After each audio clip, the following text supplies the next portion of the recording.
অতীতে আমরা দেখেছি যে ওয়াজের মধ্যে সবচেয়ে গুরুত্বপূর্ণ একটা টপিক ছিল সুদ। সব সময় যে কোনো জায়গায় ওয়াজ হইলে সুদ সুদ সুদ, সুদ ছাড়া কোনো কথাই ছিল না। আমার আল্লাহ বললেন যারা সুদ খায় এরা মোমেন না। বাংলাদেশের সুদখোর আছে না নাই? চ্যাম্পিয়ন পুরস্কার আছে না নাই? নোবেল পুরস্কার আছে না নাই? শয়তানও এত সুদ খাইতে পারে নাই যত সুদ খেয়েছে ইউনুস নামের এই বেয়াদব।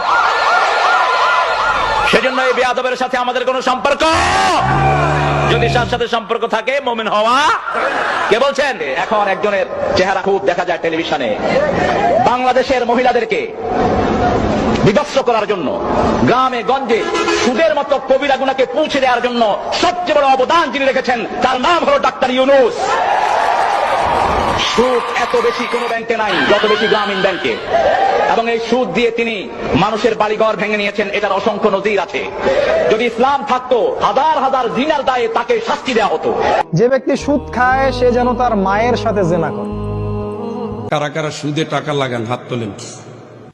এই সুদে যারা টাকা লাগান এখনই উঠে যাবেন।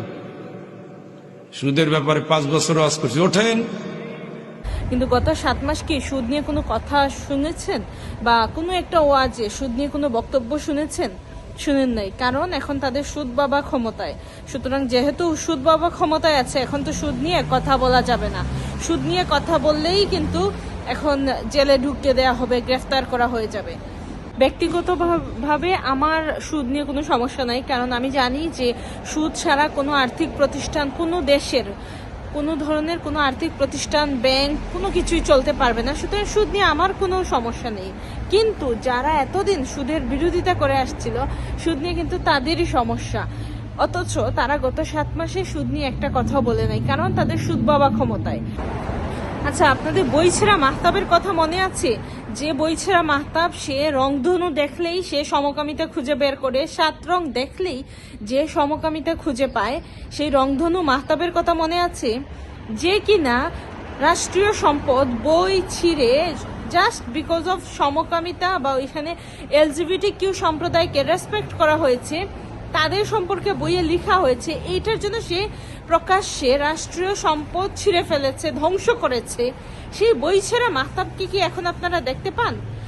আচ্ছা, অদম্য নারী পুরস্কার যে দেয়া হলো মুহিন থেকে মোহনাকে, এই বিষয় নিয়ে তার কি কোনো প্রতিবাদ, তার কোনো কথা শুনেছেন? ব্যক্তিগতভাবে আমি নিজেও LGBTQ সম্প্রদায়ের জন্য কাজ করি, আমার এতে বিন্দু মাত্র কোনো সমস্যা নেই। আমি বরং খুশি হয়েছি এইসব কার্যক্রমে যে একজন LGBTQ সম্প্রদায়ের নারী সে পুরস্কার পেয়েছে, অদম্য নারী সাহসিকতার পুরস্কার পেয়েছে। আমার এতে কোনো সমস্যা নেই, বরং আমি তো এই বিষয়গুলোকে অ্যাপ্রিসিয়েট করি। কিন্তু আমার প্রশ্ন হচ্ছে, এই বইছেরা মাহতাবকে কি আপনারা দেখেছেন এটা নিয়ে কোনো কথা বলতে? একই ঘটনা যখন আওয়ামী লীগের সময়ে হলো, তখন সে কথা বলতেছিল, প্রতিবাদ করতেছিল, অথচ একই ঘটনা এই মুহূর্তে হচ্ছে, সেটা নিয়ে সে কোনো কথা বলছে না, প্রতিবাদ করছে না। এইগুলোর কারণটা কি? মানে শেখ হাসিনার সময়ে যা হবে সেটা নিয়ে চিংড়ি মাছের মতো যে বইছেরা মাহতাব লাফ দিয়ে উঠতো, সেই বইছেরা মাহতাব একই ঘটনা এখন হচ্ছে, অথচ সে লাফ দিচ্ছে না। তার মানে মূল কারণটা হচ্ছে, যেহেতু আমরা এই মুহূর্তে কোনো সুদ নিয়ে কথা শুনি না, আমরা যেহেতু সমকামিতা এগুলো নিয়ে কোনো কথা শুনি না, তার মানে ঘটনা হচ্ছে যে শেখ হাসিনার সময়ে তারা কোনো না কোনো ইস্যু বের করতো, একটা প্রতিবাদ করার জন্য কোনো না কোনো ইস্যু বের করতো, যাতে কোনোভাবে শেখ হাসিনার পতন ঘটানো যায় এবং তারা ক্ষমতা দখল করতে পারে। তাদের মূল ইন্টেনশনটা কিন্তু এইটাই ছিল, যেটা এখন প্রমাণিত। কারণ যদি তার সমস্যা থাকতো সমকামিতায় কিংবা LGBTQতে, তাহলে তো সে এই সমস্যাটা তার সব সময় থাকতো, তাই না? তার মানে তাদের মূল টার্গেটটা কিন্তু LGBTQ সমকামিতা এগুলোতে ছিল না, মূল সমস্যা ছিল শেখ হাসিনাতে। যাতে শেখ হাসিনাকে ক্ষমতা থেকে সরাতে পারে, সেজন্য যে কোনো সময় যে কোনো ইস্যু বের করে তারা আন্দোলন করত।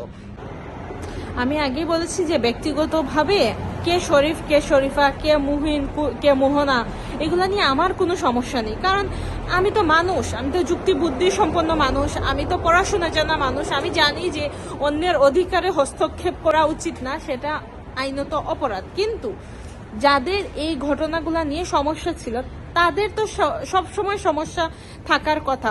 অথচ যাদের এই সমস্যাগুলো ছিল, তাদের সুদ বাবা যখন ক্ষমতায় চলে আসছে এরপর থেকে তাদের আর কোনো কিছুতেই সমস্যা নেই। সুতরাং এটা খুব স্পষ্ট যে এই ঘটনাগুলো তারা ঘটিয়েছে শুধুমাত্র শেখ হাসিনা ক্ষমতায় থাকায়, কিন্তু সে সময় যদি অন্য কেউ ক্ষমতায় থাকতো তাহলে তারা এই কাজগুলা করতো না। Bye bye.